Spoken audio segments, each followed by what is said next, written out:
About ready to start on this box of pennies. This is the second box that I picked up in west central Indiana, and I poured all them out to see if there's any type of enders. There was nothing special, but remember that last box that I went through a couple days ago, it didn't have any special enders, but it still had over 4 pounds of copper in it, which is pretty special to me. It's pretty cool.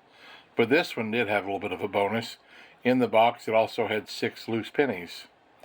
So I'll invest those and make my fortune, I'm sure.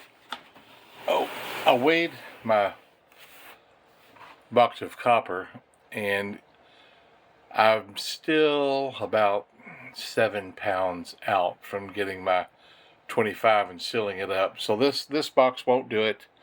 Maybe the next one after this one will do it, and then I'll have my 150 pounds. So I'll get this one started, and hopefully I'll find another 10 or so wheat pennies and another 4 pounds of copper. I forgot to mention in that last box of pennies that I went through that the 1921 that I found fit in my book. So there's one more. Those are always fun to find. While taking back a bag of pennies today, I found this in the coin machine. It was 2 kind of beat up quarters. This one looks like it was hit by a BB gun, or hit by a BB, probably not hit by the gun. And this is really cool. 1920, I can't even pronounce it, but it's Swiss. I looked it up. It's a Swiss coin, and it's called 20 Rappen, R-A-P-P-E-N, I believe it was. And it's made of nickel. It's 4 grams. It's not worth a whole lot, but it sure is cool. Over 100 years old. It's really neat. It's got a couple of pretty good scratches in it. Other than that, it's in pretty good shape. I'll add this to my foreign coins that I gather at these coin machines. That was a fun find there. Well, here's the first roll in the next box from the Indiana box. Those 6 pennies that I had, one of them was a 92 and one of them was copper, so there's my start. No dime in this first row. That's a shame.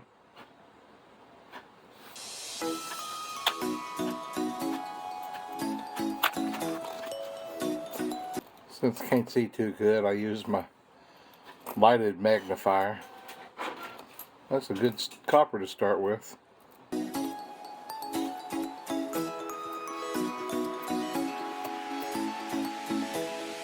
59. Look on the back. Okay, it's a memorial. Ever since I read about that one 1959 wheat penny, there's one found back in the 80s in California. A collector found it. But if there's one, there might be more.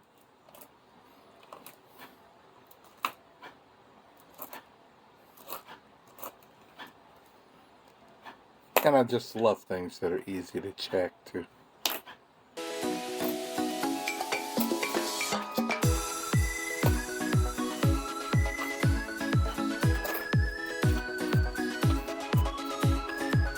$82.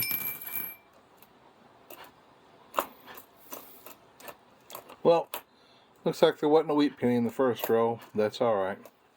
I am about 8 rolls in. I finally found my first wheatie. I think that says 45D.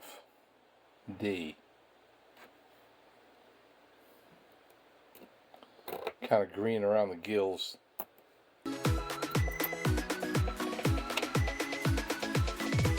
Found a decent amount of copper, I guess you'd say.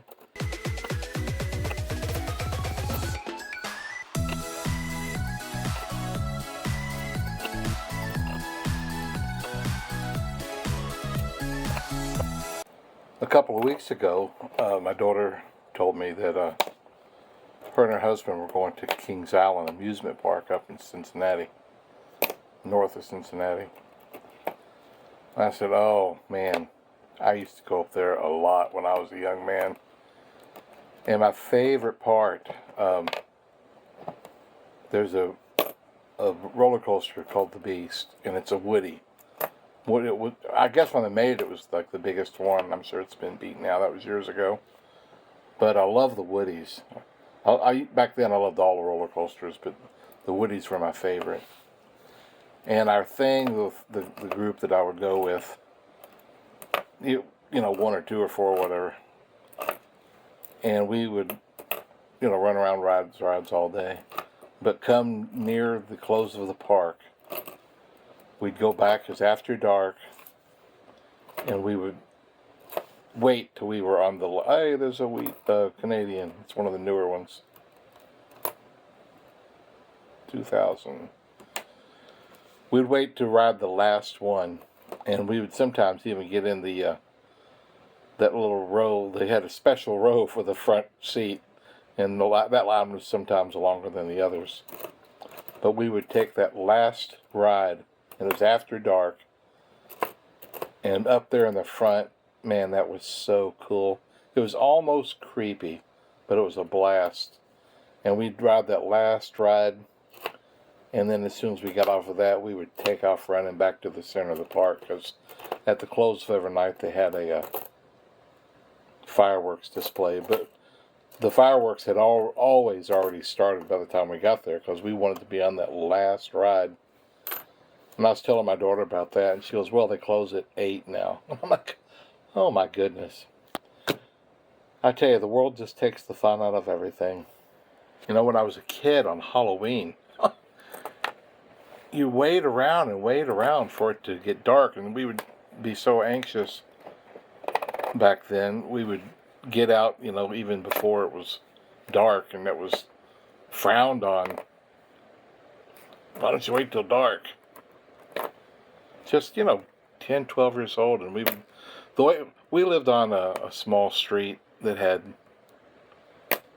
a dozen or so houses, so kind of our plan of attack was, and the people on my street were extremely generous because there wasn't a whole lot of kids. We would hit our street early, just as the sun's going down, and then we'd go over to one of the big neighborhoods and spend a good part of the evening up and down the streets of a subdivision, 82. And then when we'd finish there, we'd come back and make one last round, kind of late actually, in my neighborhood again. You might even change plastic mask or something. But, oh my goodness, I never got finished with Thanksgiving without a grocery bag full of candy. It was insane. Probably why I'm still overweight today. But I'm working on it. I weigh, 40 pounds less than I did at one time, but I still got a ways to go.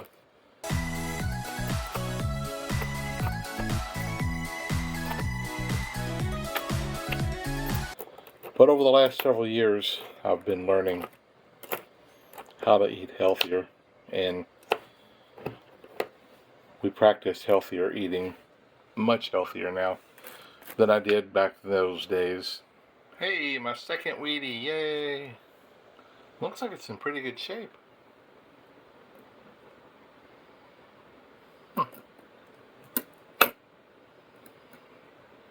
1957.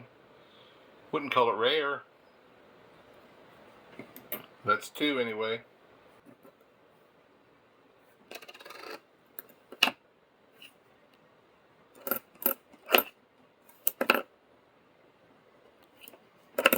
I've weighed a few of the 83s. I'm now halfway through the box. I'm getting some copper. I don't think it's as much as I was getting in the other box. Definitely not as much other stuff. I've only got 2 wheat pennies, no copper Canadian. I did get one really super nice copper one that I've set aside, 62. A couple of the 2009s. That's just a copper one that's a little bit grainy. It's just kind of different. I thought I'd hang on to it. It's got a funny tone to it. It's grainy. I don't know. It's kind of weird. But that's all I've got. Few 82s. Hopefully the second half will be better than the first half. So about 2 rolls after that intermission, I'm going through the roll, and I come across, yay, my third wheat penny, 1941S. How cool! But then look, oops, look right behind it. It's a back-to-back wheat penny roll. That's really cool. I haven't had one of those in quite a while, but that's really neat. 41S. And I don't know what this next one's going to be. That was really cool. That 41S goes into my book. I can mark it off here. If my pen would work. Nice. I'm getting pretty close to filling this one. I need to go out and just get me some 43s, I guess, because I just don't find them in the hunting. But that's 3 and 4 right there. That's really cool. What's this one? 57D. I have found a few of those. Oh, there's 4. That's nice. Alrighty. Well, I was remembering a situation back when I was a teen. And let's see, I was 16 years old. I think it was 77. I turned 17 in July of 77. This is before that. And me and this fella decided we were going to hitchhike to Daytona, Florida and hang out for a while. And I told my dad, and he said, okay. He said, get in the back of the pickup truck, and he'd give us a ride to Interstate. And that was cool. So we got started, and I don't remember everything, all the details. It's been a long time, but I remember we got just immediately took a ride with somebody and got off course. I got into southern part of Kentucky that was not on the expected way to go, but anyway, we got back out on the road from down there, and we got a ride from these people in this great big U-Haul, and they were carrying the biggest canoe I'd ever seen in my life. Let me get this put away and get the next roll out. Alright, here we go. So I was saying they had the biggest, just an enormous canoe. It was huge. It went the whole length of the big truck from the, front to back. And there was several, oh, what's going on there? Oh, nothing, I guess. And there were several people in the truck, people in the cab, and people in the back. And I hopped in the back, me and this guy I was with. And I just jumped in the canoe and took a nap. And it ended up, they took us to a place south of Nashville. And it was a commune. It was this old country house, just full of people. It's a pretty big house. Real country old place. They said sometimes it had electricity, sometimes it didn't. And they even had a massive tent and a big teepee in the backyard for when there was so many people there that they couldn't hold everybody. But there was a lot of people there. I don't think there was anybody in the tent or teepee that night. And I just got a text from my wife from the other room. We were hanging out. There's dozens of people in the living room area there, and we all just went to sleep on the floor. And it seems like I hadn't been asleep very long. There was a bang on the door, and they opened the door, and this person literally fell in, and everybody jumped up and was all excited. Apparently, it was a person who lived there with them that had gone to California and had just gotten back, and they was all excited to see him, but he was kind of a mess, and so that didn't last but maybe an hour, and everybody laid back down to go back to sleep. And I remember the next morning, pretty early in the morning, I woke up to all types of hustle and bustle going on, where different people that lived there had jobs and was trying to get ready and running around. And I was in the middle of the living room, and there's people literally naked people and half naked people just stepping over you trying to get to bathrooms or whatever. Next row. All right, here's the next row. So anyway, eventually, not long after that, somebody said to me and the guy I was with, said, "Hey, that person over there is the person you'll be riding with, and they'll get you back out to interstate." And they did. That was pretty cool. It was a unique experience, to say the least. And we got out to interstate, and we got a ride. And the next portion I remember, and I don't know again why, we were in the Macon, Georgia area. We got dropped off by somebody, and just, man, we couldn't get a ride for nothing. We were there at this little truck stop type area for a long time. And literally, it was hot, and we were just laying on the side of the road for a while, got tired of thumbing, and this police officer comes up, this Georgia police officer, big old dude, and man, he was angry. Not that we had done anything wrong, but he just didn't like, our types being around his town. Hell, he cussed us and yelled at us and threatened us and all this stuff. And finally he says, "I'm going to leave and I'm going to come back in a little while and you better not be here." So we wasn't sure what to do because we just wasn't getting a ride. So we walked back down to the truck stop area. I mean, I don't know. It was, just an off the side of the interstate area in 1977. And we were trying to figure out what to do. And then there was this lady whose car wouldn't start. And so we came up with the idea. Next row, hold on. Okay, here's the next row.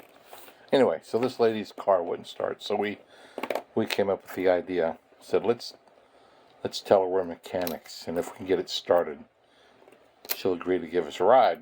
So we went over to her, and she was obviously very upset and I guess somewhat desperate. I don't know. So we told her that we were mechanics and that we could get it started. And it was, back then you had a lot of carburetors that would just stick, and it wasn't that big a deal.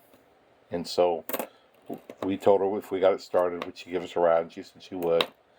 And so we just stuck a screwdriver down in the carburetor to keep the float thing open, and it started right up. And anyway, so we got in the car and we're driving down the road. The guy that I was with, I keep saying guy instead of friend because he turned out to be kind of a jerk, but that's beside the point. Anyway, he was in the front seat with her and I was in the back seat. And we're just cruising along, and I mean, out of nowhere, she started screaming and saying, "I'm 27 years old and I'm a single mom and I don't want to die. Please don't kill me. Don't hurt me. Don't hurt me." And we're like, "Lady, chill. We just want to ride." And she was just terrified. And I guess she'd been terrified from the moment we got in the car, but she had promised to give us a ride, so she honored it. But she went berserk. And so it wasn't long till finally she just pulled over and said, "You got to get out." So we got out. That was a wild one. Anyway, we made it to Daytona and hung out there for a while. It was pretty cool. Yay! A couple of rolls after the end of my little story, and I'm at, let's see, number 5. Wheat penny number 5. 1944.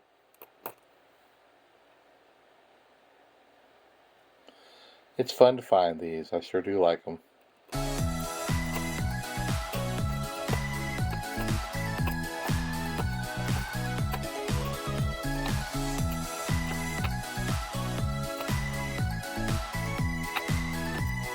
My niece has just been watching my videos, and she said she's having a blast getting into all this and collecting and going to the banks and getting coins and stuff. She's just having a blast, and she said she's Loving the videos. So, hey out there, how you doing?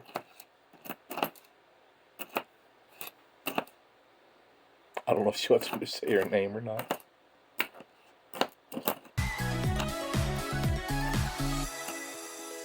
Look, the very next row, and there's number 6, 1947 D. All right, well, it's picking up pretty good. Still got quite a few rolls. Maybe we'll get lucky and have a burst and get 10 after all. Who knows? Copper.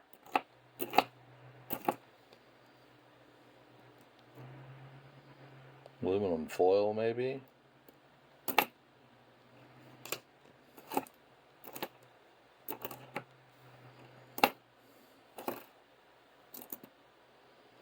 There's an 09. That's the third one of those. Do any of you guys or gals out there that are maybe a little older remember a cartoon called Hoot Kloot? Hoot Kloot. He was a sheriff, a short fella. I think that says Eddie. Let's weigh it.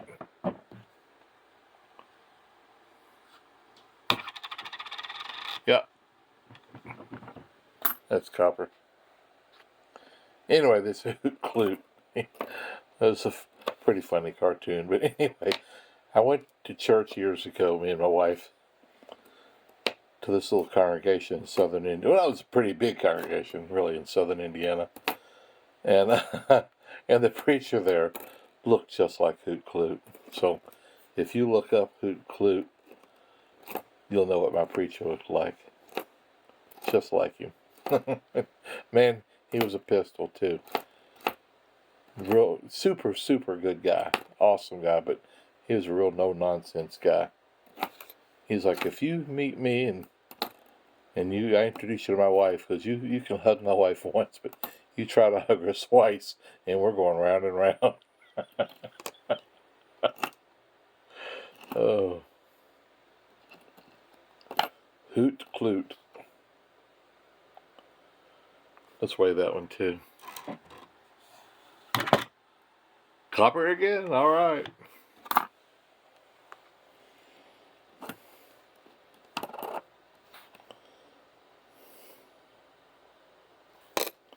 I knew it was copper. I was trying to see if it was D or F.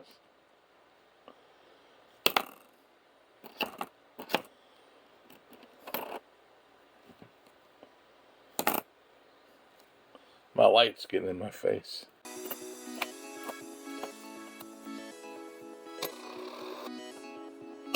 It's getting to be kind of late night. I'm getting silly, I guess.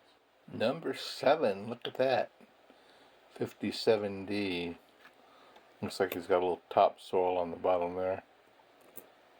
Number 7. Cool, man. I'll tell you, what was it? Like 2 after a half a box? They've picked up pretty good. 82.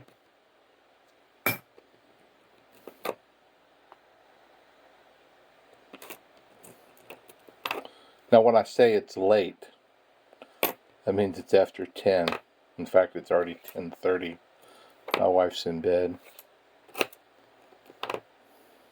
I'm the night owl of the couple.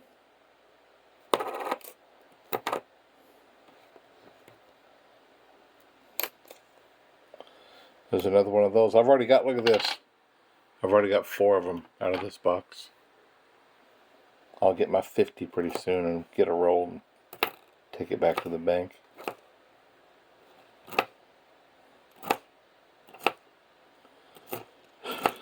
My wife, yeah, she likes her sleep. She said that she missed too many hours of sleep rearing the kids. And she, oh man, since then she has studied and read 1,000 articles about sleep and sleep depravity. And she said that millions of American children are sleep deprived because their parents aren't making them go to bed at a certain time, and they're staying up just because they like having control. And it's causing havoc in those households, sadly.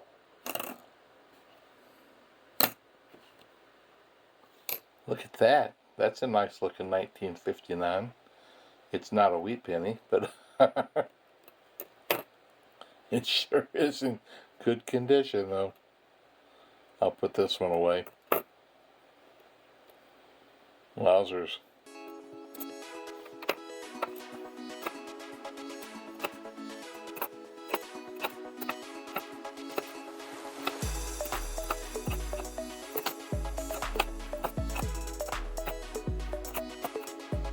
I went through a bunch of rolls during that first half where I just wasn't finding much copper, much anything, but oddly enough, it seems to be picking up in this half.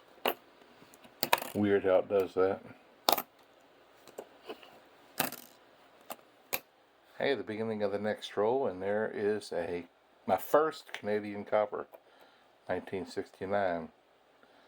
Not the prettiest thing I've ever seen at all. But we got one.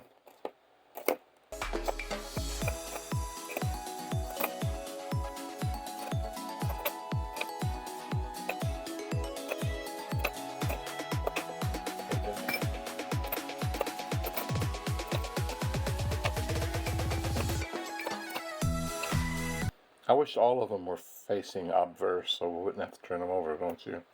Except for the wheat pennies. Oh wow, what in the world? Well, that's weird looking.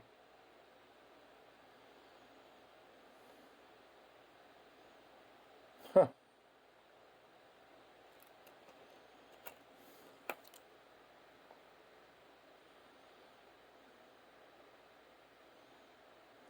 What caused that? A disease.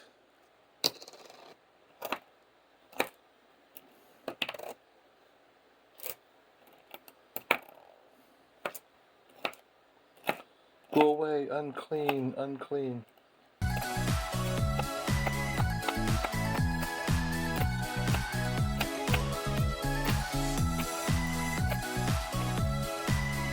Still with a handful of rolls to go, and there's wheat penny number 8. It's been a pretty good comeback. 1956D. Wheat penny number 8. Cool.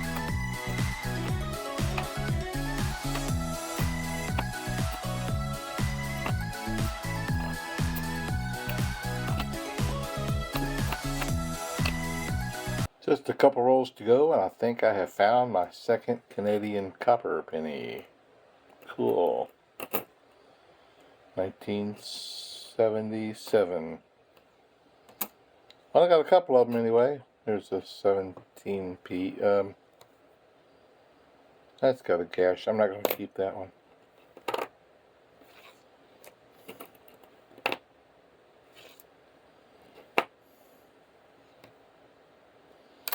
It ain't looking like we're going to get our 10 wheat pennies, but it's a pretty good comeback. We're already at 8. We could get lucky and get another one.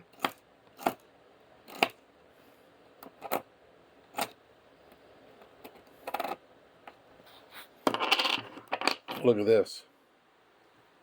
Every box.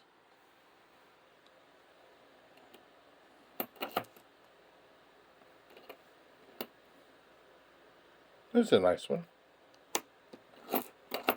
I'm not even sure why I keep them. They're kind of cool. I mean, it was the first P on the pennies.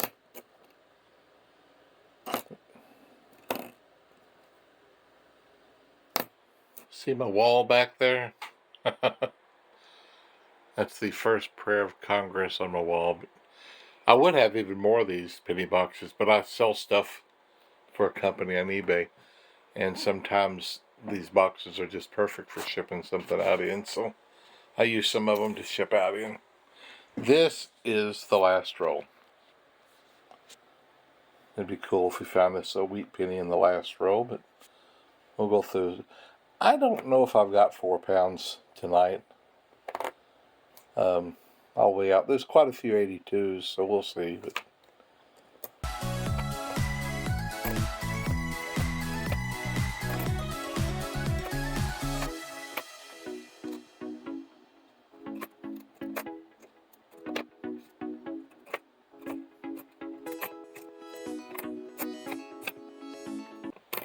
You know, I've said it before, but sometimes I don't even know why I bother turning some of them over. You know they're not copper. And you know that one is. See, that's why I do it.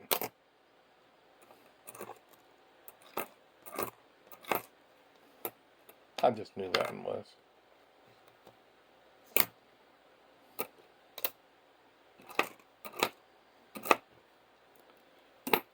That's what happens when you think you know everything. Serves me right.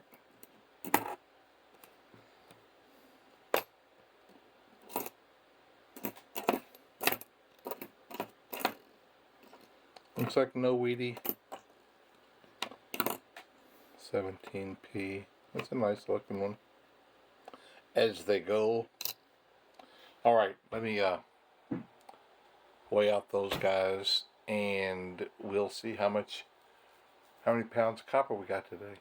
Those 5482s, of course most of them were copper.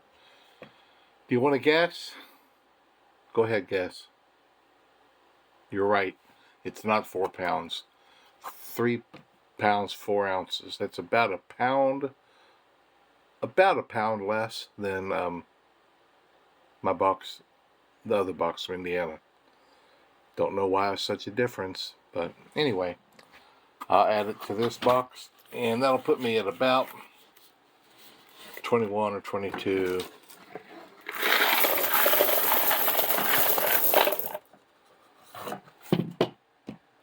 Looks like it's awfully close, but I weighed it a little while ago, so it's still got a ways to go. Well, that was fun. Not quite as good as the last box, but still over 3 pounds. I'm always happy with 3 pounds of copper in a box. See you guys. Have a good night. Or day.